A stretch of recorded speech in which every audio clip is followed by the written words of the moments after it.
If your waves have been looking tighter, puffier, or less defined, you might just think you need to brush more. Maybe you think you need a harder brush.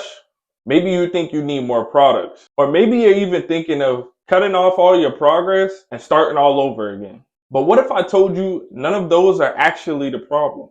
You might be dealing with something called overcurling. And if you don't know what overcurling is, you could spend weeks making your waves look worse instead of better.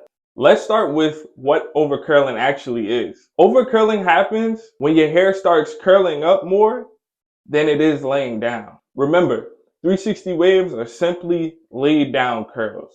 The goal isn't to make your hair curl as much as possible. The goal is to train those curls to lay consistently in one direction. When your hair starts curling upward instead of laying down, the waves begin to lose that clean, flowing look. That doesn't mean you've lost progress. It usually means your routine just needs some adjustments. So how to know if you're actually overcurling? Here are a few signs. Number one, hair doesn't want to stay laid anymore. I get a lot of DMs, a lot of questions of like, I'm struggling no matter what I do, like my hair is not laying down.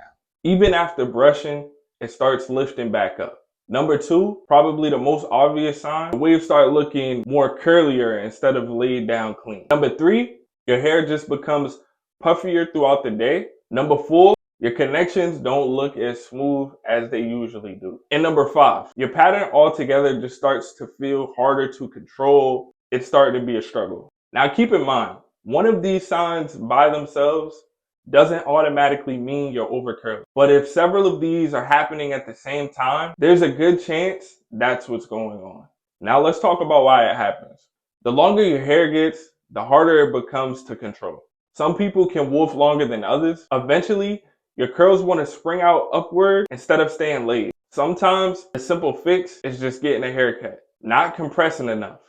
Brushing is what trains your waves. Compression helps lock your pattern in place. If you're brushing consistently, but rarely wearing your do-rag or compressing after, or no compression while you sleep, your hair has more opportunity to lift throughout the day. That's why it's important to always keep your waves compressed. I always say compress right after a session for at least 20 minutes, and then definitely always go to sleep with a do-rag. Because the longer your hair stays lifted, the harder it becomes to control. And an underrated cause that can contribute to overcurling that a lot of beginners may not know is your products.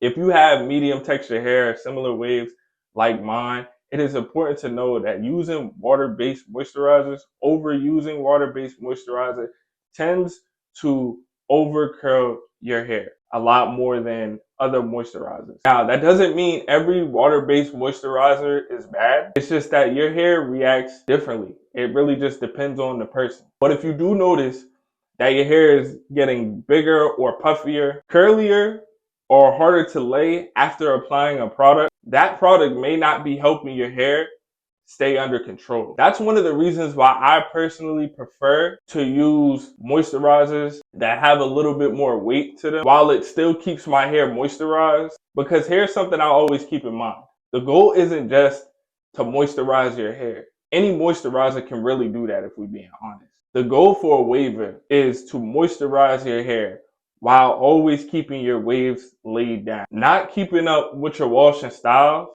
is another cause that can lead to overcurling. A wash and style does more than just cleaning your hair. It gives you an opportunity to reset your waves. When your hair is saturated with water and covered in lather, it's easier to guide those curls in the direction that you want them to lay. That's why the wash and style is an important part of maintaining healthy waves, especially when you're wolfing.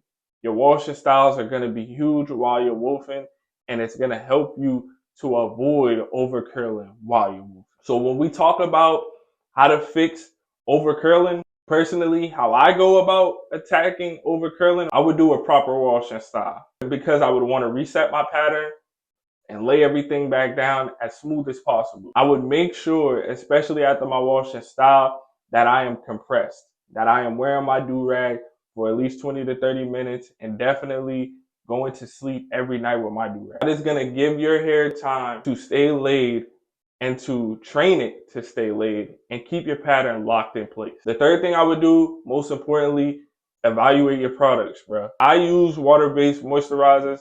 If you have medium texture hair, overusing water-based moisturizers can really make your hair overcurl. So I would use less or look into other moisturizers that are not water-based that may work better for your hair. The fourth thing, know when it's time to get a cut. Sometimes it's just that simple, man. Maybe you overwolfed, maybe you wolfed too long, maybe you lost track of your wolf, or maybe you did overuse a water-based moisturizer or a certain product that just got your hair out of control. You may just need to go get a cut, reset, and start fresh. Getting a haircut doesn't erase your progress. You just need to know the right way to get your haircut.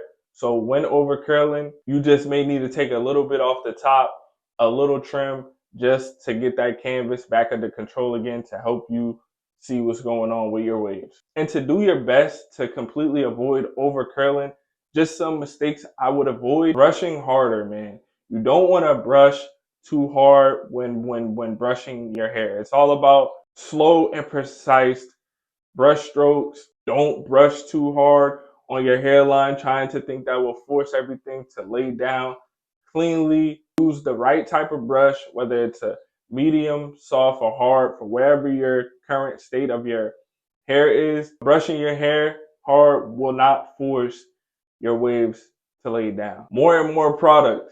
For my beginners out there that think products is the answer, products is probably the number one reason why a lot of y'all are overcurling. The products is not your answer. The products are just to support the waves you already have, to support the waves that you are trying to improve.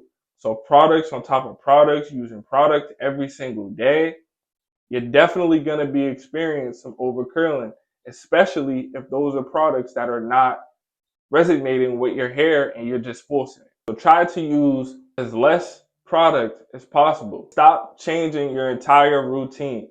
Waving is simple, basic routines repeated over and over again. That's all it is. If your brushing has been consistent and you've been wearing a do-rag, you probably don't even need to reset everything. You just need to fix what is causing your hair to overcurl. And that's why it's also important to at least be combing once a day. I always encourage beginners that even before your brush sessions, while at curl length, you should at least be combing once a day. And combing will just help lift the hair and make it easier for when you go in with your brush session. The biggest thing you want to remember is this: overcurling doesn't mean your waves are ruined. It usually means your hair is trying to tell you something. Maybe it's time for a haircut. Maybe you need more compression. Maybe it's your products. Maybe it's time for a wash of style. Figure out what's causing your hair to lift and make the adjustment. Because at the end of the day, your goal isn't to create tighter curls. Your goal is to train those curls to lay into clean, connected waves. And if you got any value out of this video, always be sure to like, share, and subscribe. And I'm going to catch y'all in the next one.